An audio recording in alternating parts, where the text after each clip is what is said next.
I like Ethereum a lot, but when Rhett is giving his take on how it's great, can we put this behind him as like the background? It doesn't matter. It's a hygiene factor. I love it. I love this. Hello, everyone, and welcome back to the DeFi Podcast. Today, I have JF and Rhett joining me, along with a special guest, Boris Mamlyuk. Hopefully, I pronounced that relatively okay. Who's the CEO and co-founder of a company called STXN. Boris, how are you doing today, bud? I'm doing great. Real excited to be here. Thanks for having me on. Yeah, our pleasure. Our pleasure.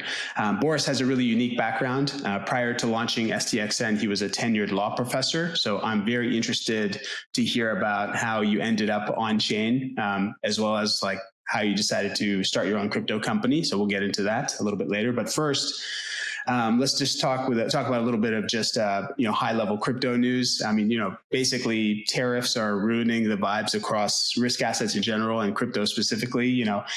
Stocks are down about 10% from the all-time highs. BTC is down about 25% from all-time highs, and everything else is much lower. So ETH is sitting about 64% below all-time highs, and let's not even look at the AI coins because virtuals, AI16Z, or the AI XBT, all these things are down 90+% from the all-time high. So what's going on? Like, what's happening? Why is everything down so much? Like, are these tariffs really going to ruin our altcoin season? Anyone have any thoughts on this? JF, I'm going to put you on the spot. What do you think? Yeah, sure. I mean, I would start by saying, like, I was just looking at the NASDAQ. It's down 5% today. We're filming Thursday. This is so the market's been open for a few hours after the announcement from last night with the tariffs. That's not so bad based on what was announced. It could have been much worse. I think it's like not the worst case scenario. It's pretty bad, man. I mean, the stocks being down 3 or 4%. It's not crypto. The down 3 or 4% a day is really bad. Yeah. Yeah. I mean, but those are major tariff announcements, right?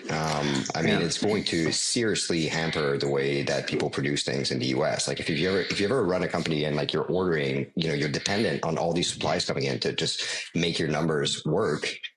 This is going to throw a huge wrench in that, right? So like, I think the long-term vision of like, we want to bring manufacturing back to the US is good and all that, but short-term, this could be like super painful and it could, I think, just cause like so much uncertainty and economic, like just also from a macro perspective, it can cause like a lot of sort of, other things could fall. So I was worried about a bigger downturn, like a big crash. I didn't think that was super likely, but I was, you never know. So I'm sort of happy to see that, like, yes, there's a bit of downside, but it's not so bad. I think the one thing I want to point out about the announcement, I think most people on Twitter have figured this out, but the tariffs that Trump presented on the leftmost column are not at all tariffs from other countries. So I think the Vietnam one was used as an example a lot. Vietnam does not have a 90% tariff on the US.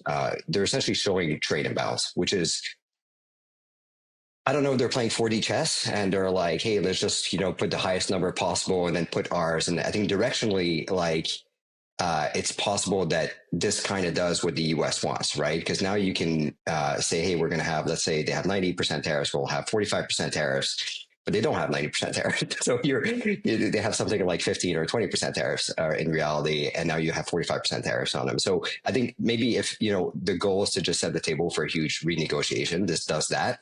But it also makes you look super incompetent because you presented a number and called it a tariff, and it just wasn't what it was. I'm not sure what you guys think about that. I mean, it raises a really interesting, higher level point about verifiability, right? So, Jeff, when you're talking about, right, there's misdirection, is this 4D chess? What we have in crypto, the mantra, don't trust, verify. And so it seems, if anything, this is an ideal illustration of the need for blockchain verification, including for things like tariffs. So you guys remember over the last couple of weeks, months, at the highest levels, David Sachs, Elon, and others have started to talk about putting public finance on chain, right? Putting the treasury balances on chain. And if we think about tariffs in the implementation sense, right, it's one thing to talk about headline numbers, 10%, 20%. But if we think about how tariffs actually work, we're talking tens of thousands of pages of tariff schedules with itemized, per good tariff schedules. And right, seems ideal for a blockchain use case, right? Not just supply chain tracking, but tariff enforcement. So the main thing I would say is I think this presents a huge opportunity for, for crypto builders to come up and show up and build the solutions that are going to help the world navigate this perilous tariffs regime and navigate out of it. Yeah, I think that's a good point. I think there's definitely some technological benefits that blockchain could bring here. I think as far as like my view on like the effect on the economy and, number has been going down in crypto and in the rest of the market. My view is that a lot of that is still due to like uncertainty. I think essentially everyone thinks that these numbers are not the final numbers that we'll see in a year, 2 years, 3 years. It's more like this is like what they are now, and then Trump and his cabinet are going to be just negotiating trade all over the place. That could go really well or really badly. I think Trump is correct that the U.S. is in a strong bargaining position. The U.S. is the biggest customer in the world. It's also less dependent on trade than our trade partners are.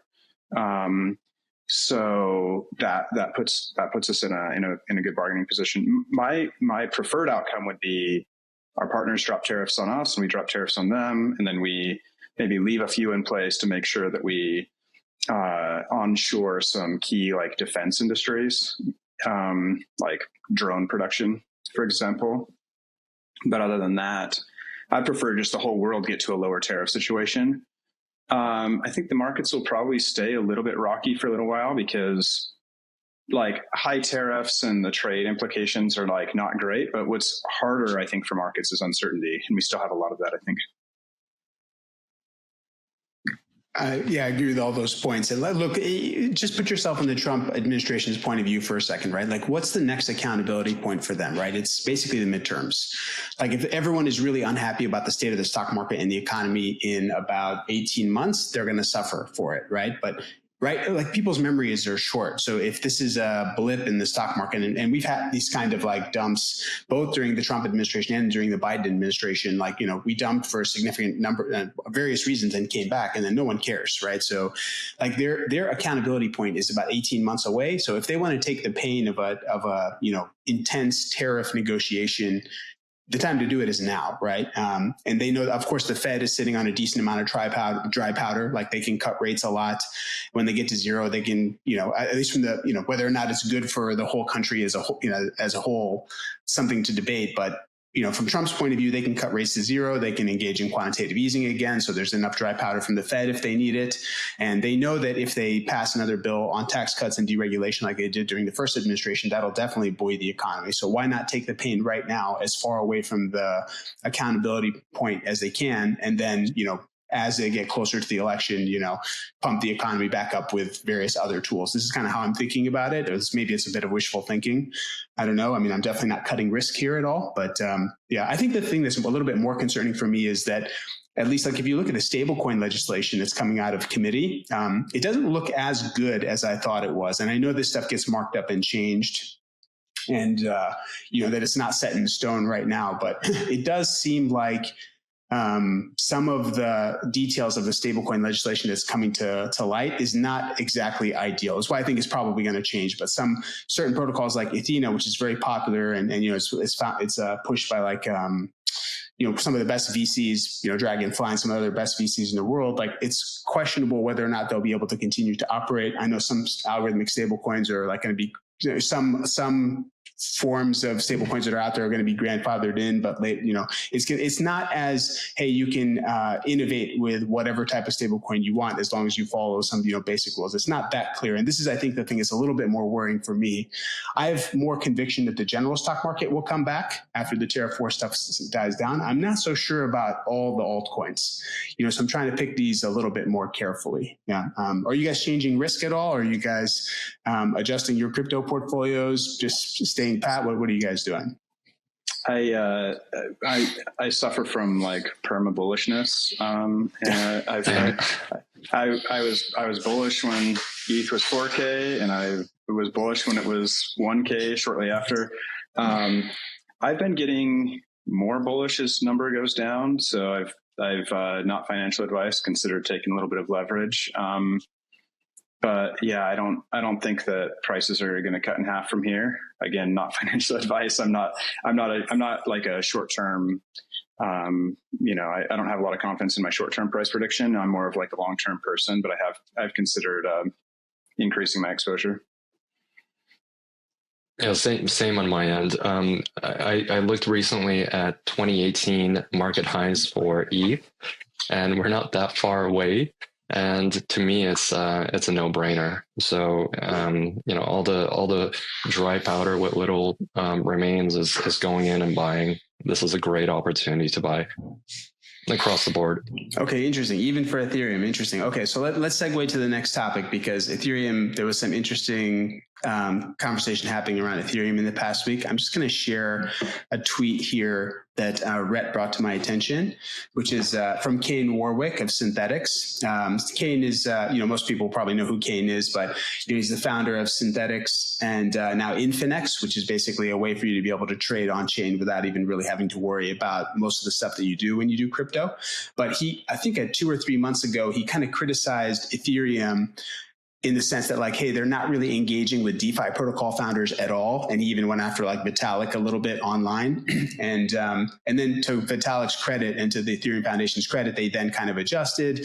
They started doing some stuff with Ethereum, engaging with some of the DeFi protocols. There was some bumps in the road there too, but at least they seem like they're listening, they're doing stuff. But still, a few days ago, Kane published this thread. I'm not going to read the whole thing, but I am going to read just like the first few, because it kind of gives you a sense for what he's saying. So he says, this is Kane. He says, I have a weekly call with this person to discuss the market. We spent almost the entire this call debating whether ETH is doomed. Okay. While I used to be an ETH maxi, I pivoted to agnosticism due to contractual obligations.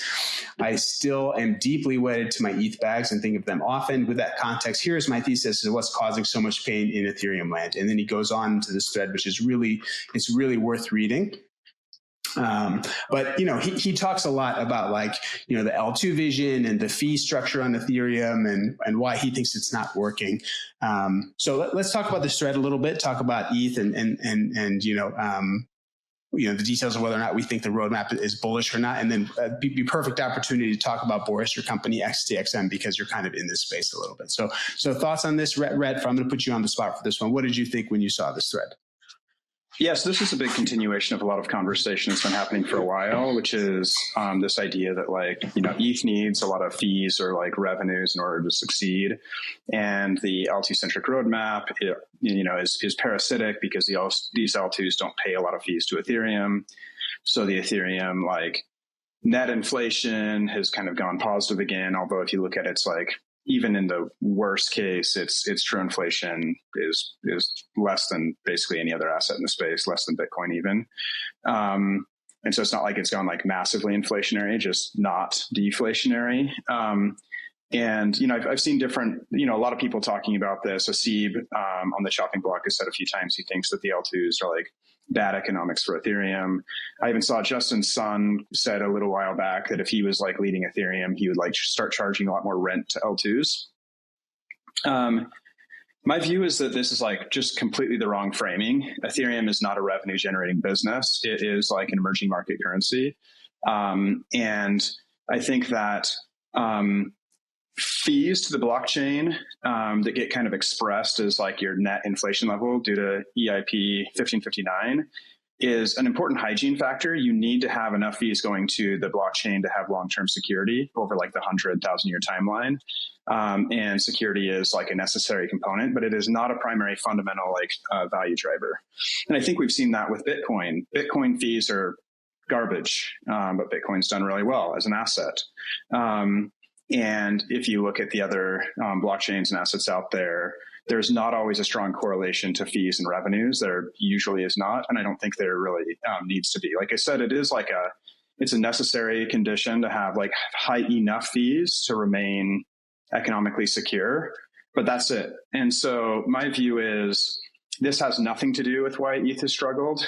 And I think on whether or not L2s are parasitic or not, I kind of think that ETH should continue the L2 scaling, but they should also spend more time scaling the L1, which is like planned. Vitalik keeps talking about how they need to increase block size and do some other things. And so that is, on their mind, obviously. But, my thought is that what ETH really needs as a primary fundamental kind of value driver is more like extension of the network effects of Ethereum. Like you want ETH in more people's hands.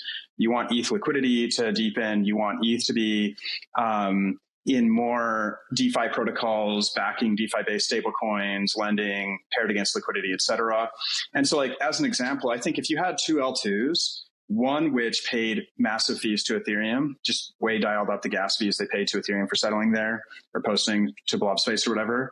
And then the other didn't do that, but instead just took all of their sequencer fees that are in ETH, just paired that to their Gov token and, threw it on a DEX and forgot about it. I would take number two as far as driving more value accrual to Ethereum. And so I think for L2s to drive value to Ethereum, what matters way more than the fees they pay is, do they extend the network effects of the asset ETH? And I think a lot of them do. And the fees, I think, are kind of like not that big of a deal. I do think that in my view, the part of the reason why ETH has kind of struggled a little bit are a couple of things, and I'll try to stop going off here in a second. But one, I think Bitcoin has outperformed partly because of MicroStrategy and its clones that have just piled massive amounts of convertible bond money into Bitcoin buying. So it was kind of that differentiated Bitcoin a little bit, and other assets don't have that. Solana had its own kind of thing I won't get into as much. For Ethereum, I think it's weighed down a little bit by macro. I do think ETH has gotten a little bit more complex for some people to think about how to invest in that ecosystem. Like if I'm investing in that ecosystem, do I buy ETH or do I buy Eigen or do I buy ARB or things? So there's some complexity to how you think about that a little bit. Mm-hmm. I think.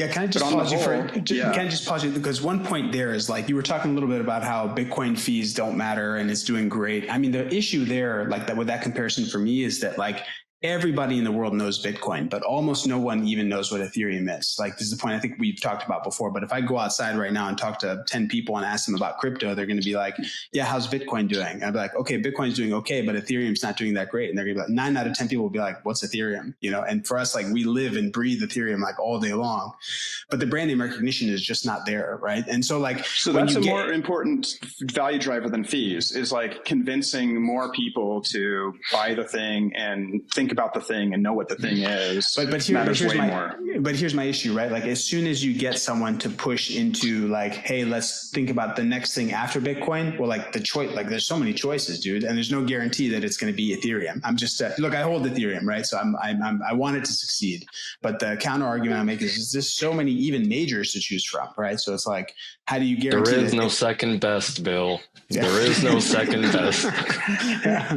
Actually, you even got the voice right. That was perfect. Excellent. All right. Well, okay, dude. So let's pause for a second there. So, okay. So let's use this as an opportunity to transition to talk about STXN. This is interesting. So Boris, you must have thought about this stuff a little bit, right? So how did you start thinking about, okay, actually, let's pause. So you used to be a law professor, right? So can you talk about how you went from being a law professor to transition to looking at crypto? How did that happen? Were you somehow in law and crypto? Yeah, so I was a law professor at the University of Memphis teaching contracts and international business transactions. And I was looking for a side hustle. I've always been hustling since I was a kid.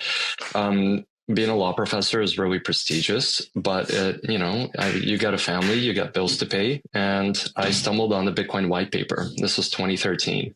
I thought it was genius, but I wasn't convinced. I thought that it needed more utility, all the things that Ethereum ended up delivering on. And so I started teaching, incorporating it into my classes, right? Bitcoin in that era. And then when Ethereum came on the scene, I really got the crypto bug. And it is directly related to the theme that we're exploring right now. And this disillusionment that Kane and a lot of other Ethereum OGs might feel.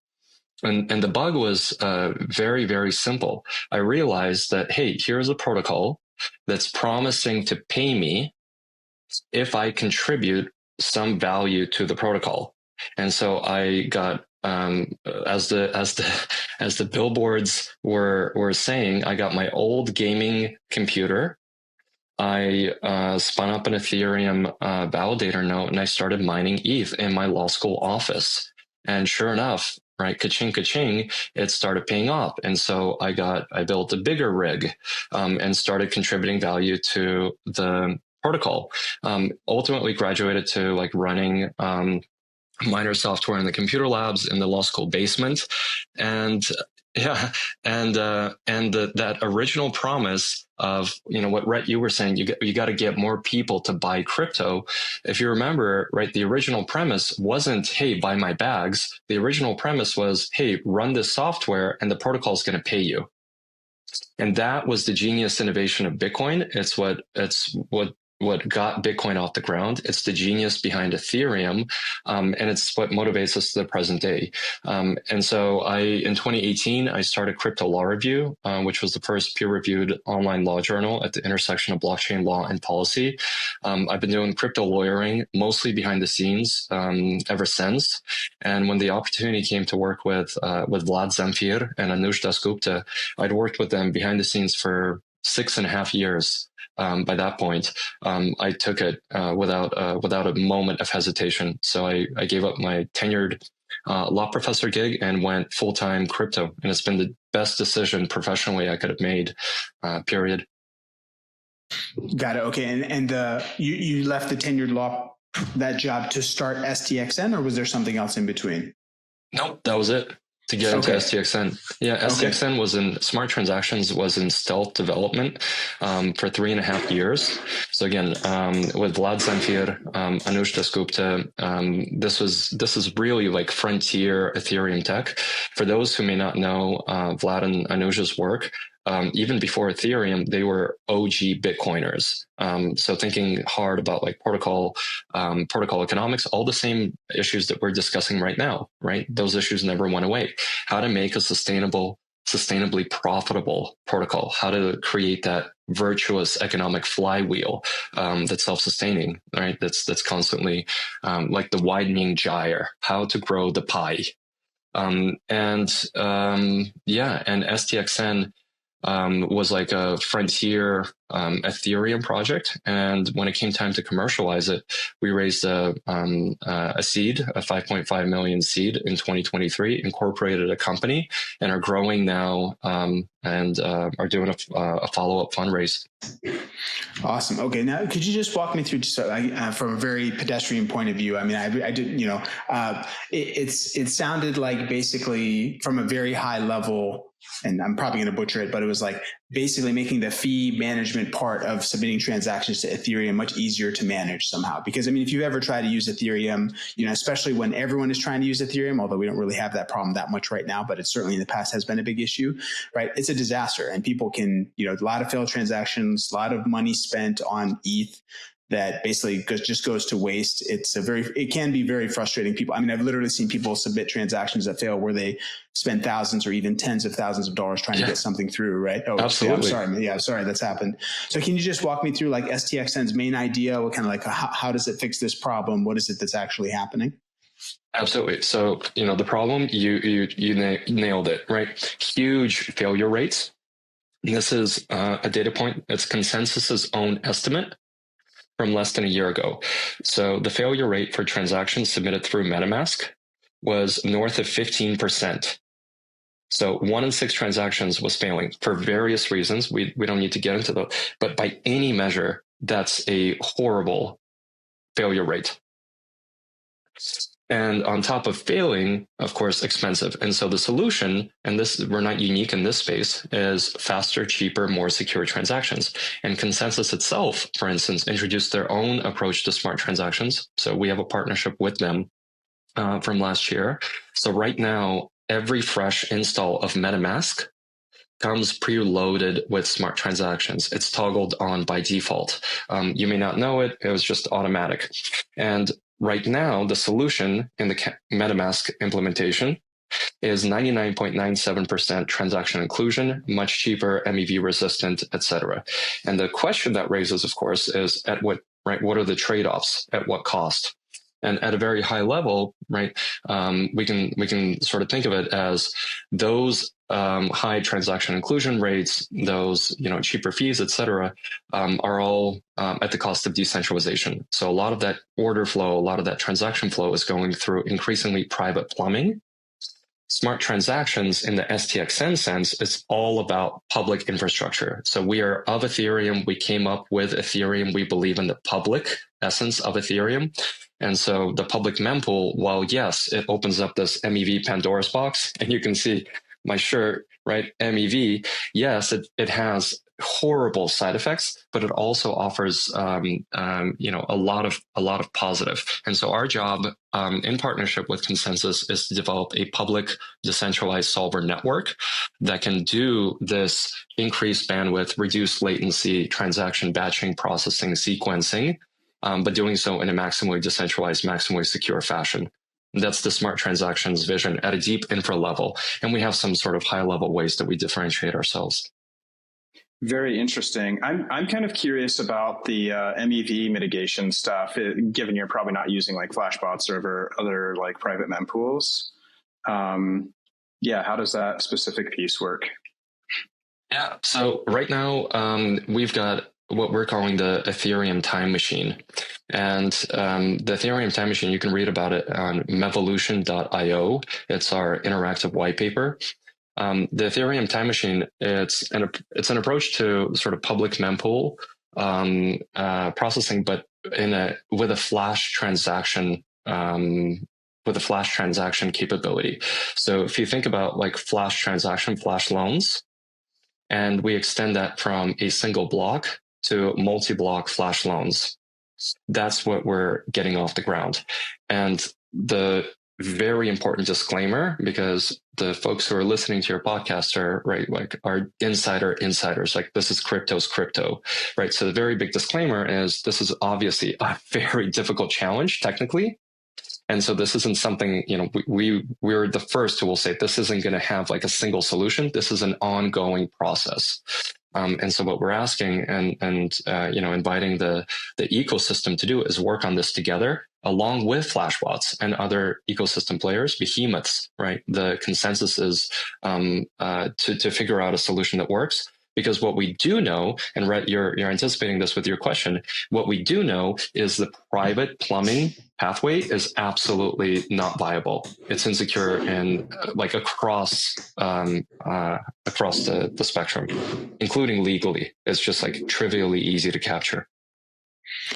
Yeah, it's like one of those things that it works great until you get screwed, and then everyone was going to care that it's on a private relay, right? It's like, exactly. I will admit, like I use a ton of stuff that does everything off chain. Like if you use BullX or NeoX or like all these things, like they do a lot of order routing, and I'm not talking about Ethereum, it's more Solana, but a lot of stuff is happening on chain, and it works until it doesn't work, and then when it doesn't work, all of a sudden everyone's really going to care. Interesting. Okay, if you could just dumb it down a little bit, Rhett, I think is a bigger brain than me. Like, so how is it keeping a lot of the information decentralized and open, but also like reducing MEV? Like, if you could just give like one or two simple examples, I think that would help a lot. Yeah. So if we think about the number of validators who validate the Bitcoin network, we can estimate, let's say, in the hundreds of thousands. then for Ethereum in the maybe tens of thousands or, maybe single digit thousands, 4-figure thousands worth of validators, although the real count is in the 5 figures. You go down to Solana, it's much, much smaller. And as you get lower and lower, down the stack, you get CalSwap that can have like a dozen or so solvers that are performing particular operations. So at a very, Eli 5 level, the closer you get to the factory that, searches, bundles, assembles individual blocks, the fewer actors there are, because this requires enormous compute. It requires enormous technical know-how, and there's just very few teams that can do it. Our approach, right, at a very high level, is to decentralize that process, to make it much more like the original Ethereum 1.0 proof of work process, where anyone can just run a light client on their MacBook Pro and be performing validation services in the background. We're not talking about base level protocol consensus. We're talking about transaction processing. And so to give it an example, we're not the only ones that move in this direction. A very, very exciting frontier project from a slightly different angle is an AI decentralized inference project called Jensen that just launched a testnet recently, where it's a similar approach, right? You run a light client on consumer grade hardware. Exactly what Vitalik's always been insistent on, right? You should be able to run Ethereum software on your computer, perform services, and get rewarded for it. And so that's exactly what we're doing with smart transactions, and not just on a MacBook Pro, but doing so on a smartphone as well. So we've got live apps where people can perform very discrete scope. And support the protocol in a very meaningful way. And so one of our apps is an example, and I'm not showing, any one particular, right, use case, is a decentralized network time protocol. It's a mobile app that was launched just a few months ago. The growth curve has been very strong. It's even surprised us. On the surface, it looks like a tap to earn game where you press a button. It's called block clock. You press a button and you submit a timestamp to the chain. And what's happening is 35,000 people all around the world are tapping their phones, and they're building something like an Atlassian dashboard for time. It's a decentralized network time protocol. And by the numbers, it just so happened to be the biggest decentralized network time protocol around. And so maybe zooming out, one way to connect this to the thread we had earlier, the Kane and the Ethereum OGs being jaded. We strongly believe at Smart Transactions in shipping infrastructure and apps that allow normies to earn their first crypto, as opposed to nudging people to buy crypto. And the thesis for that is really simple, right? No matter how big finance is, it's only a small part of the overall economic pie. And if you're going after people with money, that's 1% of the global market. Versus if you're enabling economic opportunities where anyone without financial capital can lend a little bit of compute and earn their first crypto, the total addressable market is 100% of the world. And you can win you can win a lot of fans that way. I was traveling for vacation, I was like, people ask you what you do, and I'm like, oh yeah. So I'm embarrassing, tell them first, I'm like, I'm a waiter. I don't tell them. I try not to tell people, but then like, okay, yeah, what do you do? I'm in crypto. People always ask for advice, and I'm always hesitant to tell. My first piece of advice is don't buy anything. If you buy something, it's probably going to go to zero. But if you have some way for them to participate, like you said, if there's a way for people to just download a client and earn something, that's great, right? There's no downside, right? So I like that idea. Interesting. What was the name of the one where you can? Is it on your phone? What's it called? Block clock? Block clock. And the thing, block clock. And the thing we're most proud of with that app is, and this wasn't something that just came. We don't take it for granted. It wasn't just automatic. It's available in every single market that Google and Apple serve, rated E for everyone. And that was a huge fight. We got a number of substantive rejections on the Apple side, who was trying to classify it as a finance app. You have to geo-restrict it. Where's your money transmitter license? Why is this not only for adults above 18? And we stood our ground. We appealed, and again, the app is live, rated E for everyone, available everywhere, because the core function that a user is providing, right, is a valuable service. Like everything in the world is downstream of time. Every technology, every modern technology is downstream of time. And so here we have, a foothold in the App Store. And of course, tab 2 in the app opens up to demo.stxn.io. And it's our not too crypto Trojan to add more and more functionality. And so be on the lookout for more apps and more opportunities that we're going to keep adding there. It's amazing. So you kind of referenced something just high level about kind of a decentralized solver network. And obviously like CowSwap and some of these others have solver networks for, if I want to swap asset A for asset B, and there's some cool stuff to make sure you get the best price execution you can. I think that kind of will extend to like this more like intent based thing where maybe I'm like, I have asset A that I want to do XYZ with. It's maybe complex, and I can just express the intent, and then solvers will kind of take care of it for me, which is nice for UX. And then also I may get like, get into a trade or do a thing with my asset at like better price execution. As far as this decentralized solver network, like obviously solvers have a hard job. Are you guys doing something where like if I'm running an ETH validator, or maybe I'm not even running a validator, I could like run some software and participate in like this solver network, or is that still left for the experts? No. We're moving in that direction. Right now, just to add a little bit of context. So we were in deep stealth right up until DEF CON Bangkok. That was our big sort of debut, and we co-hosted a Smart Transactions House with Consensus. And as mentioned with Block, we've just been revealing layers and layers, sort of like the onion. And so that's very much a play. We want to involve the existing validator community, not just on Ethereum, but across the ecosystem. But that's a slightly longer term milestone. What we are investing in very heavily right now is building those sort of consumer facing interfaces that are gonna allow us to feature our infrastructure. So really investing in the powered by smart transactions opportunities. Example, so we're building an enhanced and getting ready to launch an enhanced transaction layer connecting EVMs and Solana. And it's going to be a new primitive, right? So again, this is the DeFi podcast, right? We're all familiar with like the basic bridge infrastructure, like lock and mint or burn and mint and so forth. And we're introducing a completely new primitive that we're excited about and expanding outward beyond Solana, right, to UTXO ecosystems as well. To get the largest number of people involved. That's the play. Okay.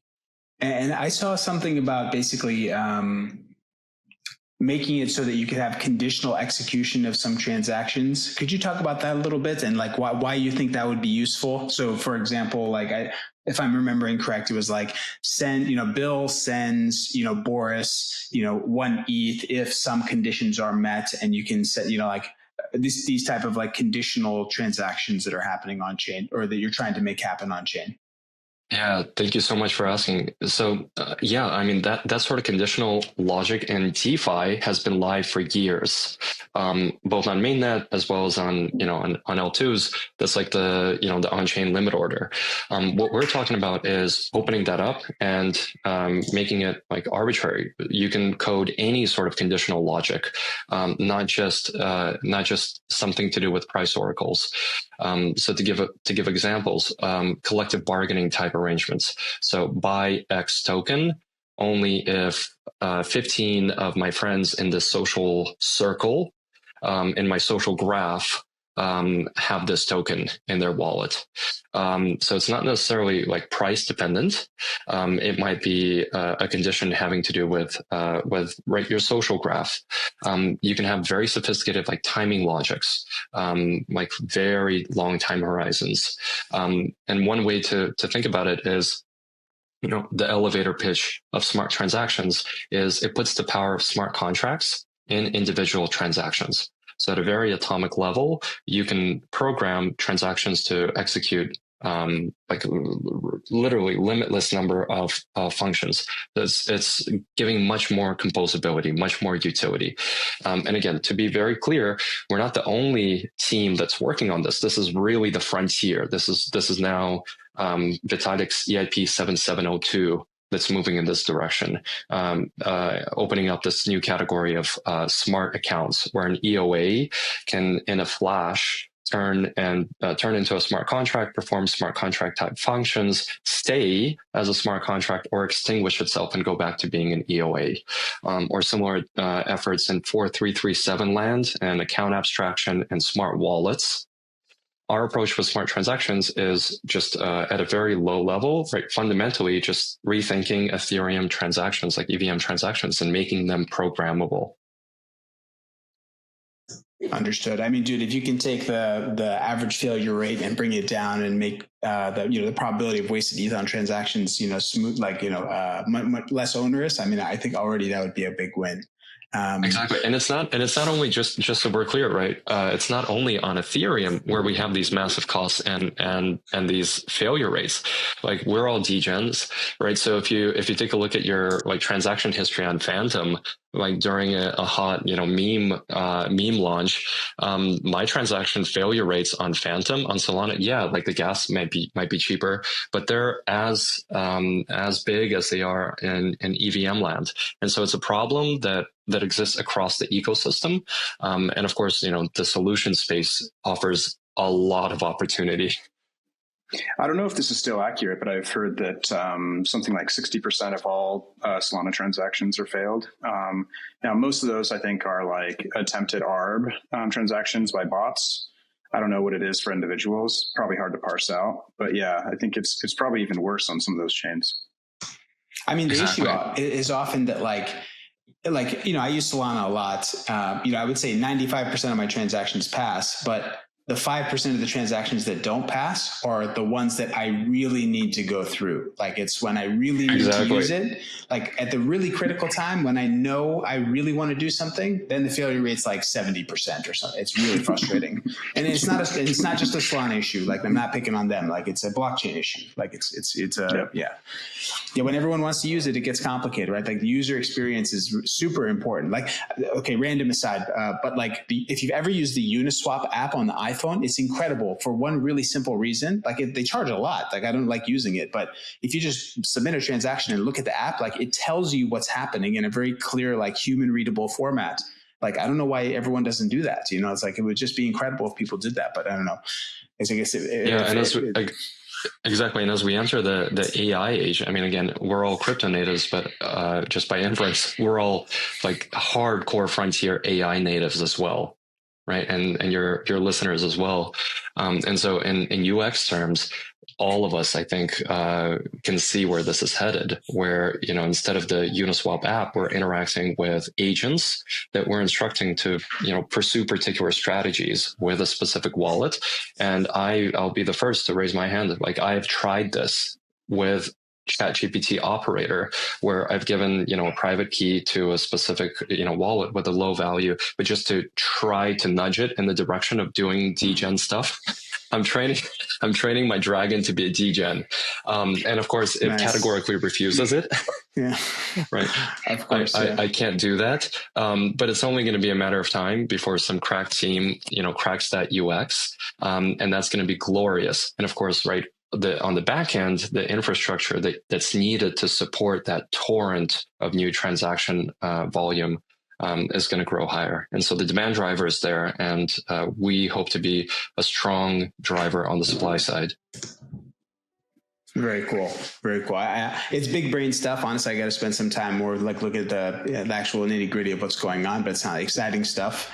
Let's go ahead and wrap it there. Thank you very much, Boris, for joining us. Really appreciate it. And thank you, anyone who's listening. We really appreciate all of our listeners. Please subscribe, like, and share any of the clips that you see on X. That would be greatly appreciated. Thank you so much, guys. Thank you for joining us. Thank you all. It's been a lot of fun.